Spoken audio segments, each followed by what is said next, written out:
Alrighty, it's Matt, BlindGuysGarage. We're back with the Camaro. So as you saw in the last video, we took this thing for a test drive, and I mean, it ran good.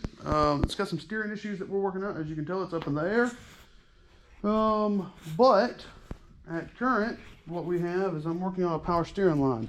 So I'm going to do the wrong thing the right way. Well, some people will tell me it's the wrong way, I'm sure, but that's okay. Everybody has their ways of doing things, and it's just one way I've done it. So what I'm going to do is I bought a power steering line off a 70 Chevelle. I've straightened it out a decent amount and kind of tweaked it and trinked it to where I need it to be to fit in there around the steering box, up over the A-arm. That way it's a metal line that goes over the A-arm. And then what I'm going to do is I'm going to cut this end off right here, cut this flare out, and then I've got a flaring tool. I'm going to flare this line and then clamp it in, and we should be good. This is good high pressure line. I've got EFI hose clamps. That's what I'll use, so a good solid hose clamp on it, and we shouldn't have any more issues with it.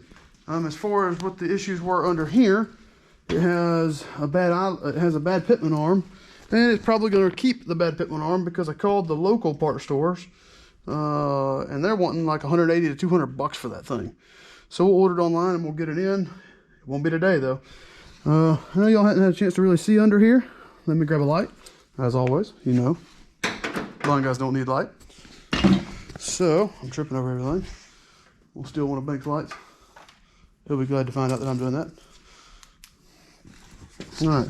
So yeah, really, like I said, I know y'all haven't really seen under here, but it's got coilovers, giant sway bar, brand new front brakes. This is all this work was done. Stainless steel lines. All this work was done before I ever started the channel. It's been a while, so you can see brand new headers in there. Everything looks nice. I mean, it's a pretty decent setup. So yeah, here we go. I'm gonna work on creating this line. Like I said, what I'm gonna do is I'm gonna cut this line off right here with the pipe cutter. Cut this, flare it, clamp it, put it together, call it good. It should work out really nice. I've got a adapter fitting for the metric to standard power steering pump stuff coming. It should be here today, and we should have power steering the next time we drive it.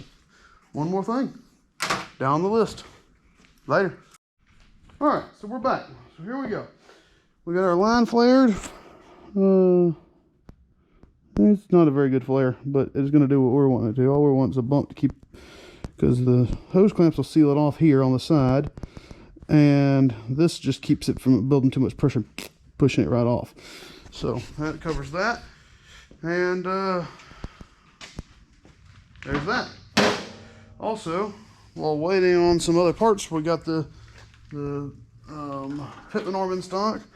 This is the part we ordered through Rock Auto. I told y'all I'd be doing that.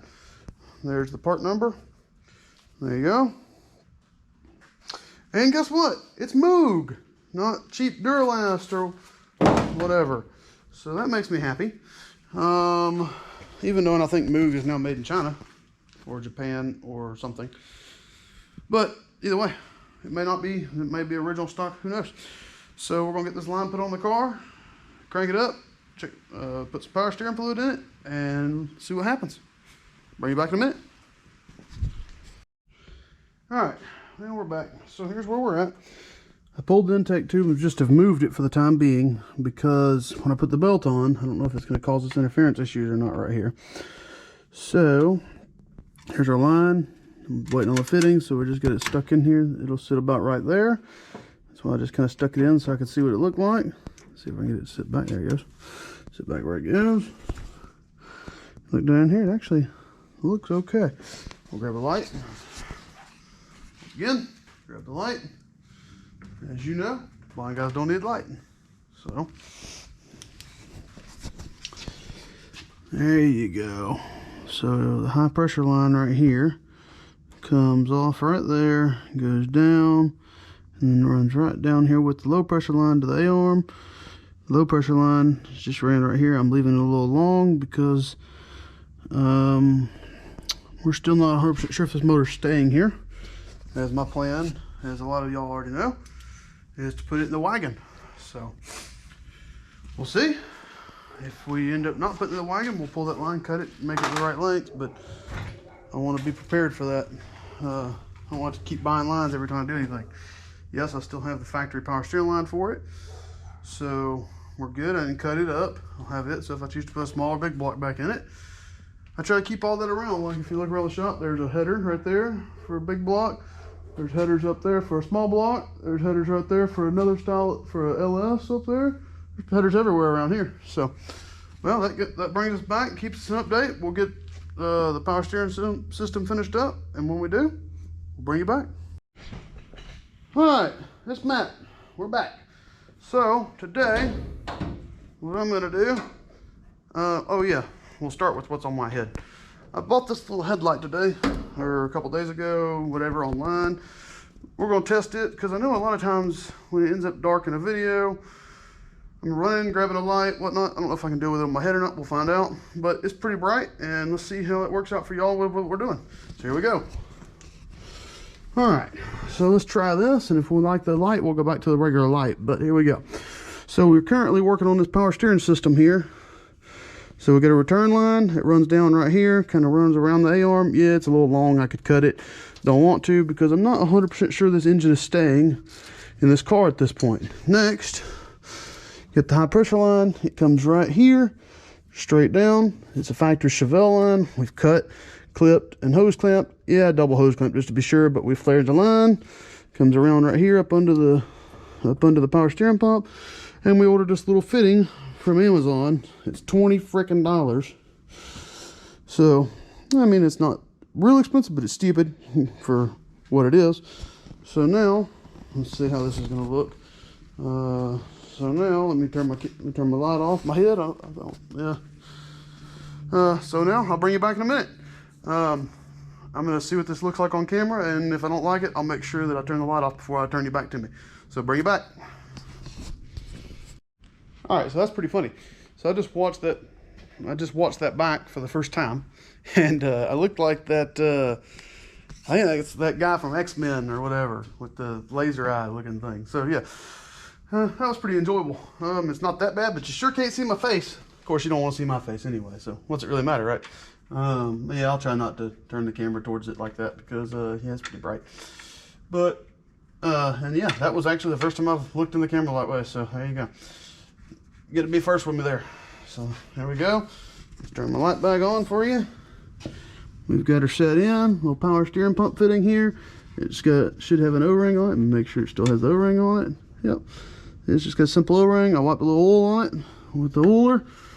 I say wiped on, sprayed some oil on it with my little oiler. Set it in place. It just threads right in there into the pump. You grab a big wrench. And in this case, it's a 3/4. We'll just put the ratchet wrench in on it since it should fit. Maybe not. Okay, this is stupid. Oh, here we go.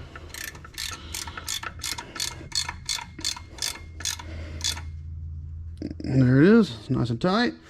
Now you grab this flare line right here, pull her in, set her in place, and we're hitting something already.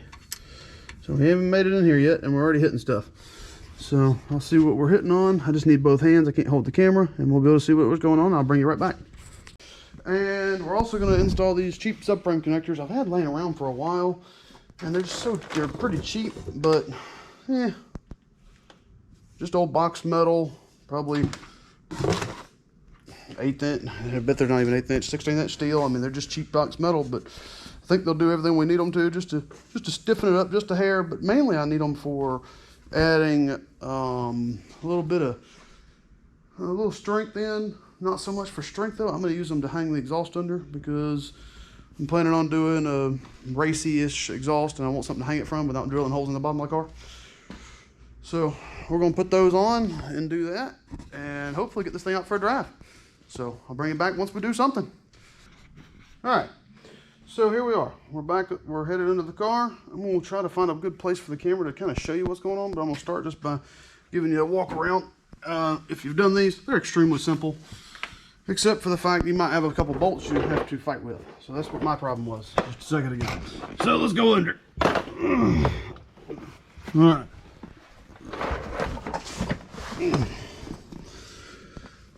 Here we are, right here under the car. Here's where the leaf spring bolts in at. This is where the subframe connector is going to bolt in at. Right. It's going to bolt in.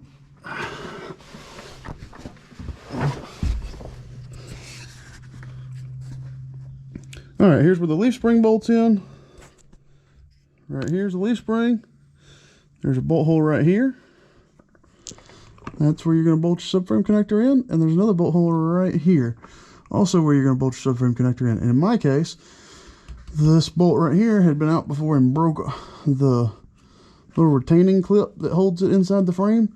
So what we ended up having to do is we had to come in here on this side and I had to drill a little hole right there in the frame rail. You can probably see it right there. It is right there, and put a screwdriver on it so I could pop the nut and the bolt and all out of it. And then all you have to do from there is you go back there, you loosen the big bolt up there. We got all kinds of tools laying down here, so I'm gonna go ahead and apologize in advance for the tools everywhere. So you loosen the big bolt right here on the subframe right here, wherever it's at. There it is. Loosen the big bolt from the subframe, and then grab your subframe connector. Hold on a sec. I'll bring it back in a second. All right, so you grab your subframe connector, and you'll see the giant bolt right here. I don't know if my views are going to be very good. Giant bolt. You break him loose, slide it in between the mount right there. It goes back here. Goes back here. Hangs out about right here. We'll set the light right here on the ground. And we'll shine it up where we can see what we're doing. Like this. Alright, then all you gotta do is grab the subframe connector. It bolts in those holes that we just talked about. No issues. That'll be nice and simple. Bolts right in, no problem whatsoever. And that's it. That's all it does. Nothing real special, real simple. So there it is. So I'll bring it back once we get it installed. And we'll go from there. Go ahead and knock the other one in. Probably won't video it unless if I see something that you need to see. Bring it back later.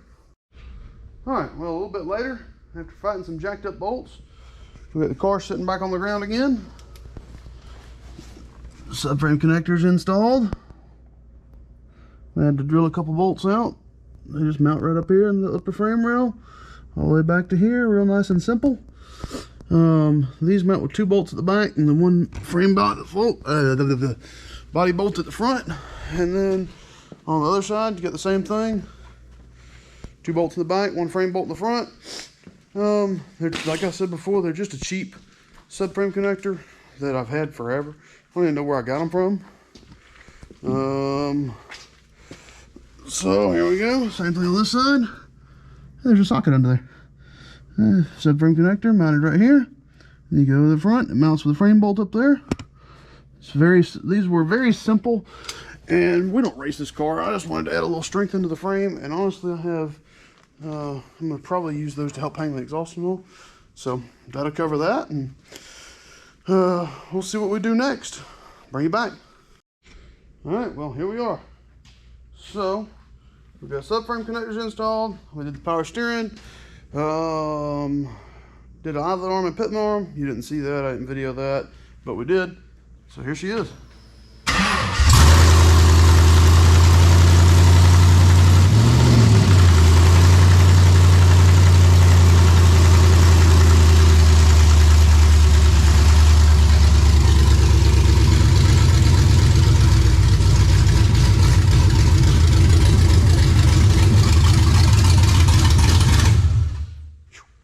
Out in the shop, but there it is.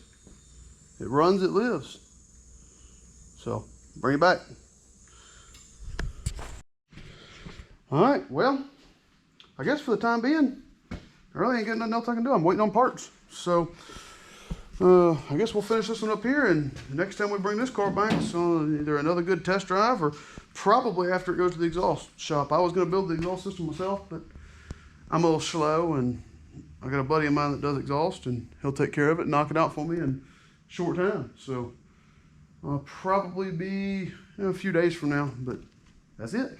So I'll bring y'all back once that's done and ready, and between now and then you'll probably see a couple other projects.